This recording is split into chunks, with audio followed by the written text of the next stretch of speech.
Merhabalar, kanalıma hoş geldiniz. İsimden de anlaşıldığı gibi ben Seda. Seda'nın Bıcır Taşlarında yeni bir tasarımla sizlerleyim.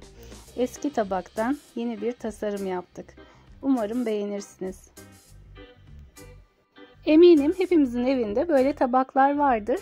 Modası geçmiş veya takımları bozulmuş tabaklarımız vardır. Bu tabakları değerlendirip yeni modern hale getireceğiz ve dekoratif amaçlı kullanacağız. CD kalemimizle çizime başlıyoruz. CD kalemimizle istediğimiz deseni verdikten sonra da akrilik boyalarla boyamaya başlayacağız.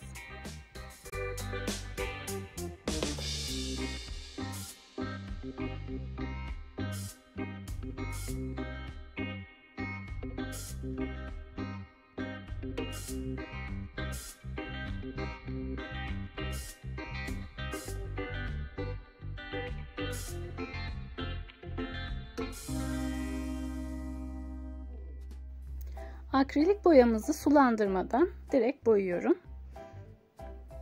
İlk kata attığımızda böyle alttan desenler belli oluyorsa ikinci kata atmanızda fayda var. İsterseniz astar boyası olarak beyaz da kullanabilirsiniz. Ben fırçamı yıkamadım.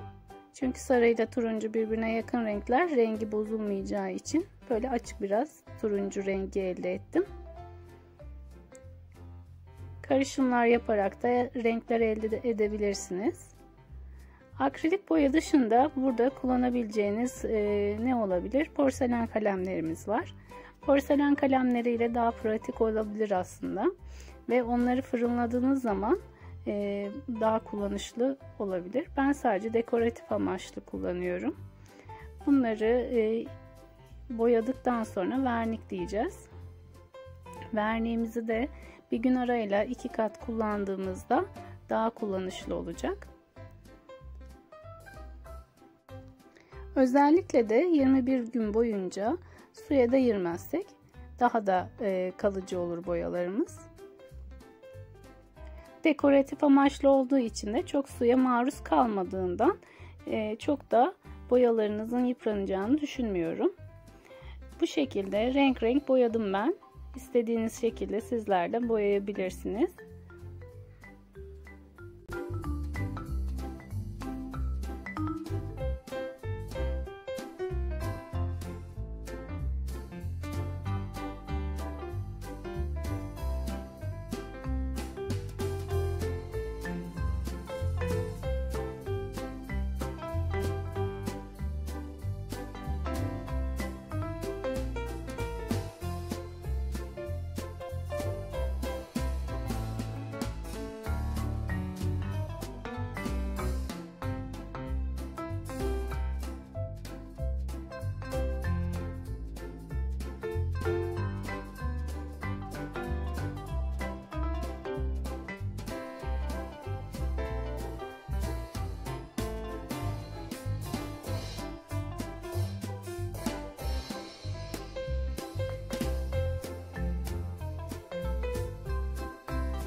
Evet arkadaşlar, alt zeminlerini yaptık.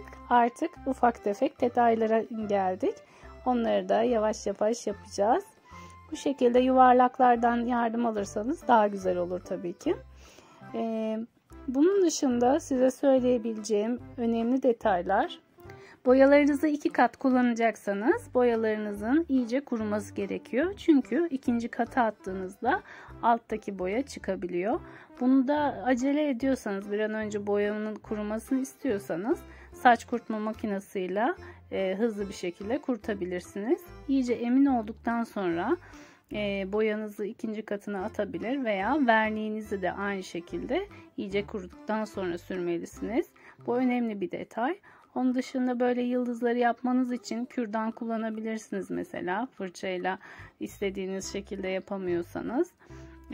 Böyle ufak tefek detaylar aklıma geldikçe size söylemeye devam edeceğim. Boyamaya bu şekilde devam ediyoruz.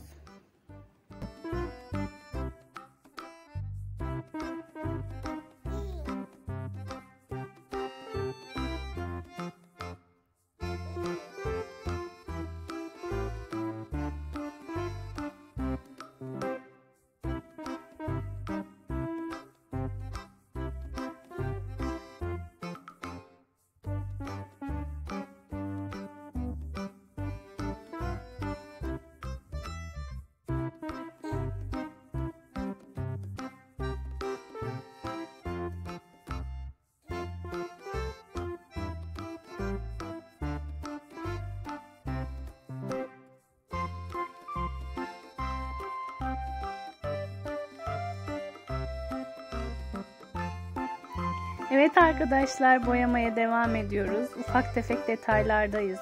Gördüğünüz gibi pencere, kapı detaylarını yapıyorum. Bunlarda biraz zorlanabilirsiniz. İnce uçlu fırça kullanın lütfen. Ayrıca akrilik kalemler veya porselen kalemleri, asetat kalemleri, bunlar sizin yardımcı olabilir. Bu mesela asetat kalemi, yani CD kalemi. Bununla böyle çerçevelerini geçtiğim zaman daha düzgün görünecek. İsterseniz elinizde beyaz bu şekilde kalemler varsa, yani verniğe dayanıklı bir kalem varsa bu detayları onlarla çizerseniz sizin için daha kolay olacak tabii ki. Bu biraz daha detaylı bir tabak oldu, dekoratif tabak oldu tabii ki. Diğer videomu da üstte linkini koyuyorum. İsteyenler oradan daha pratik bir tabak tarifi alabilir. O da sizin için bir fikir olabilir. İlk defa deneyecekseniz o tabaktan başlarsanız sizin için daha kolay olacaktır. Daha önce boyama yapanlar, akrilik boya kullananlar için çok zor olacağını düşünmüyorum. Zaten desenler gördüğünüz gibi genelde kolay desenler. Herkesin yapabileceği desenler.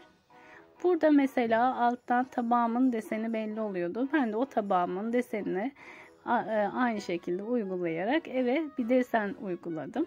Yani isteğinize kalmış, hayal gücünüze kalmış yine. İsterseniz bu şekilde yapabilirsiniz. Alttaki deseni de kapatmış oluyoruz bu şekilde.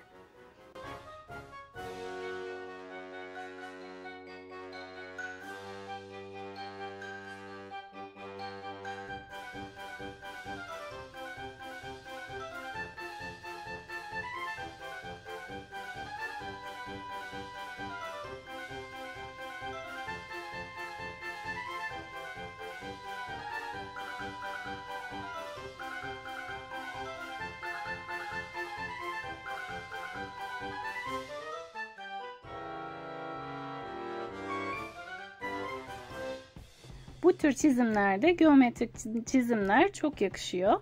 O yüzden böyle çok özenli değil, fakat aralarda ovaller, kareler yaparsanız, evlere böyle ufak tefek detaylar çizerseniz çok güzel olacaktır. Evlerimizin de illa camları aynı boyutta değil, tam tersi böyle küçük bir çocuğun çizimine benzetebilirsiniz. Çok ufak böyle ayrıntıları takılmanız gerekmiyor bu tabaklarda. Gördüğünüz gibi daha önce yaptığım tabak da burada var. İsterseniz bu şekilde de yapabilirsiniz. Hatta bu tabağı daha sonra ben ayrıntılı geometrik şekiller de yaptım. Diğer videomda izlediğinizde o şekilleri de görebilirsiniz. Ben çok beğendim. Kullanıyorum uzun zamandır. Bunların devamının gelmesini istiyorsanız yorum kısmında bana belirtebilirsiniz. Beğendiyseniz beğen butonuna basmayı, yorum yapmayı, abone olmayı unutmayın lütfen. Hoşça kalın.